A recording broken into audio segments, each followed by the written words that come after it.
Welcome to the end of 2024. Folks, what's going on?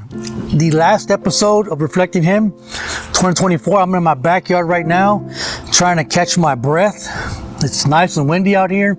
I'm in my shed. As you can see behind me, all of my equipment for my bounce castle business. I came out this morning early and started working on my workshop, and was kind of reflecting on what's been happening in my life and my family's life for 2024. If you're watching this episode, you're just like me.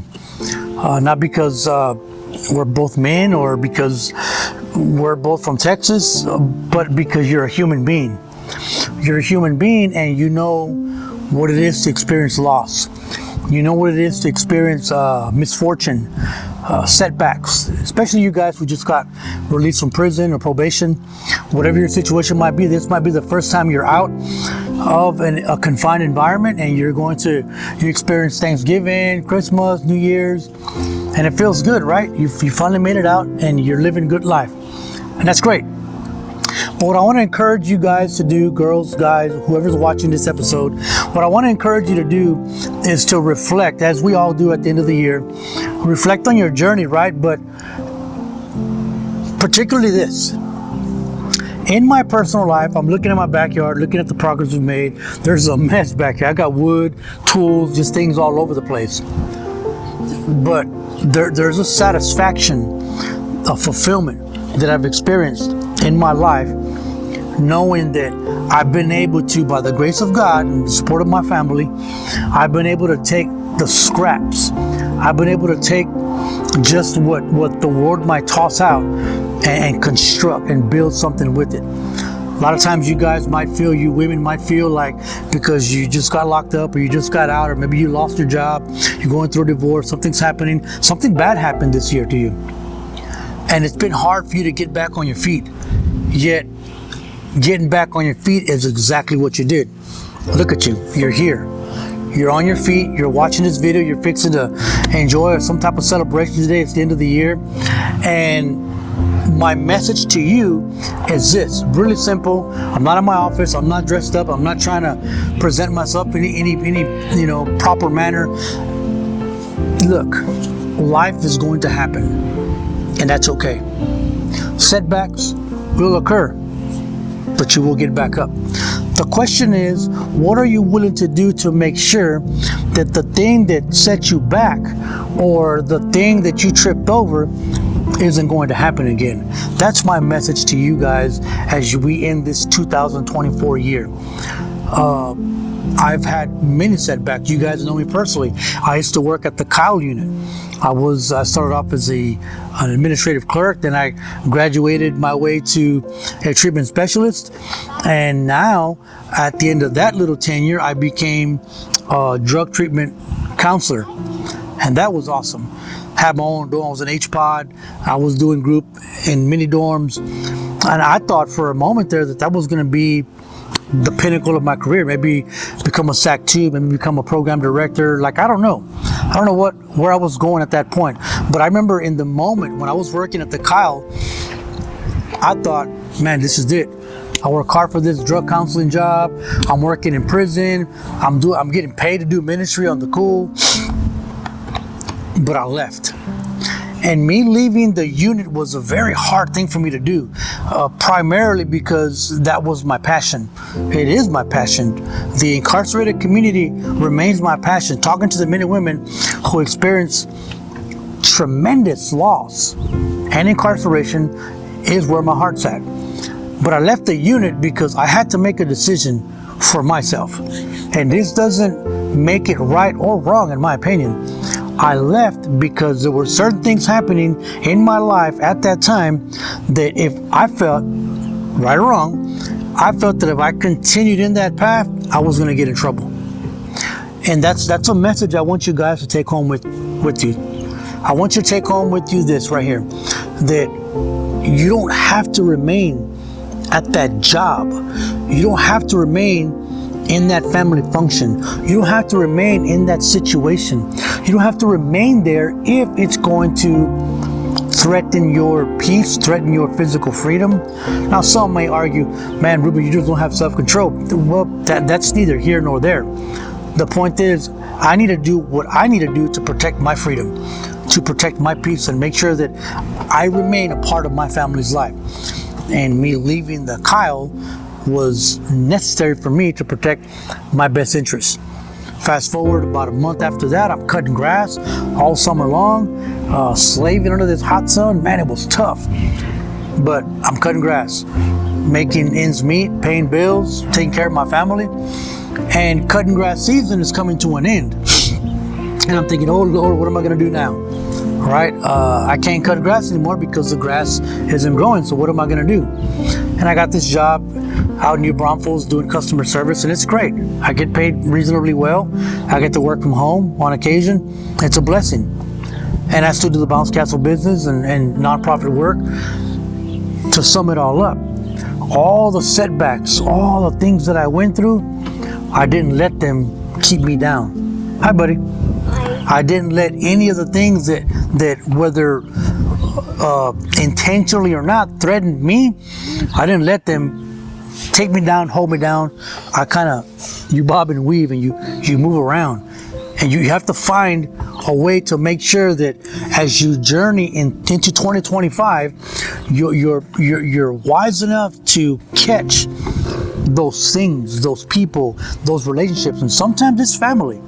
Believe it or not, sometimes the worst people in your life are flesh and blood. I can personally attest to that. But that's okay, because I don't have to go there. I don't have to hang out. I don't have to do any of that anymore. I'm not obligated to the Constante family, to the De Los Santos family. I'm not obligated to the Flores family. I'm not obligated to anybody but this little dude right here. My obligation is to Justin and to Penny and to my peace and to my home and to my relationship with Jesus Christ. That's it. You guys need to catch that. You're not responsible for anybody to go and to be a part of if it's going to threaten you, your peace, your family, your freedom, your relationship with God. Don't be afraid to sever ties in 2025. Don't be afraid to look back throughout this year and identify, okay, that's where I fell, but I got back up. That's what made me fall, and I can't do that again. You got to be brave. You got to be tough. You have to be able to tell yourself, you know what? I deserve better. You know what? My children, they deserve better. You know what? My spouse, he or she deserves better. You know what? I deserve better. You deserve better. But you have to listen to me. And again, it's just a conversation that I'm having with you guys as we close out 2024. It isn't anything fancy that you have to do. You just got to make a decision. Like, I've often seen people get out of prison and with this vigor and this zest, and they're ready to conquer the world. They're ready to just, man, I'm going to do this. And then they start falling back. Expectations aren't being met. Maybe they were too highly placed. Maybe family wasn't coming around, whatever it was. People start falling. And in my experience, I've learned that the zeal that you have when you come back from a setback, that fire and that passion that you have to get out there and do it again, it fades because the decisions to continue in the moment aren't being made. I don't discipline myself anymore. I don't get up early like I'm supposed to. Maybe I'm not going to church. Maybe I'm not doing this. Maybe I'm not doing that. Maybe I become complacent, and all these subtle tricks start coming into your life. And next thing you know, boom, you're on your face. Next thing you know, you're back in drugs. You're back in alcohol. Next thing you know, you're cheating. You're being unfaithful. You're being this. You're being that. You're being violent. You're being toxic. Things that you said, man, I would never do that. I would never go there, but you did. So as we close out 2024, identify those setbacks, identify those triggers, identify those people, those places, those relationships, identify them, mark them clearly in your life, and don't do that. Don't go there again. Look, tomorrow's not promised. 2025 is not promised. What is promised is the freedom you can experience in Christ if you make the decision right now to avoid all those things that have been tripping you up. This little business right here, my bounce castles, I named it after Justin. I named it after Justin as a gesture of faith, knowing that one day my son is going to grow up and not necessarily follow my footsteps, but I'm trying to lay a foundation for Justin. My business is called JC's Bouncers for Types. JC stands for Justin Clark. I want my son to take over this business. You have to start planting seeds for the future. This is my future. I'm planting seeds for him. It's funny that I had him when I was in my 40s, and we often joke that if I'm granted life to 85, he'll be about 30. It's a sad thought, right? He's gonna be 30 years old when mom and dad pass away. But it places a humongous burden on my shoulders, and the responsibility is just paramount for me to do everything I can, invest every day into his life, into my wife's life. Look, parenting, my wife and I went to the gym this morning. We were talking about how tough it is. Like, you have to be intentional. You can't just kick back and do whatever you want and let the device babysit the child and let the school take care of the children and let the neighborhood entertain them. Like, you can't do that. Parenting is really, really tough. It requires intentional effort. It requires that you make sure that these children are taken care of the way they're supposed to be taken care of. Not by a device, not by a neighborhood, not by a school system, but by parents who are involved in their lives, actively pursuing God and making sure that their best interest, spiritually especially, is paramount in their lives. It's tough, but it can be done. The conclusion, as I wrap up this episode, I'm super blessed that I've got my boy. I love my son very, very much. He's my pride and joy. This is my second chance in life right here, right? What's your second chance? Whoever your second chance is, treasure them.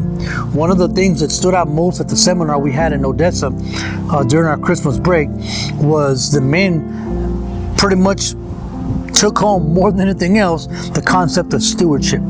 This is my stewardship. This business is my stewardship. This home is my stewardship. God has entrusted you with something. God has given you something. What are you doing with it? What are you doing with that relationship? What are you doing with that home? What are you doing with that job? What are you doing with that ministry? God has given you something, and it is incumbent upon you to make sure that you don't ruin it. No one can ruin my stewardship but me. No one can smoke off fatherhood in his life but me. Not my neighbors, not my co-workers, not my family. What happens to him is directly my responsibility. What happens to what God has entrusted you is directly your responsibility. So guys, God bless you. It's a great day. We had a tough year, but we came back. We're going forward in faith, knowing that good things are going to happen, but you got to make sure that you don't return to your vomit as dogs do. God bless you guys. Love you. Justin, say goodbye. Happy New Year. Goodbye. Happy New Year. Guys, we'll see you next year. Have a good one.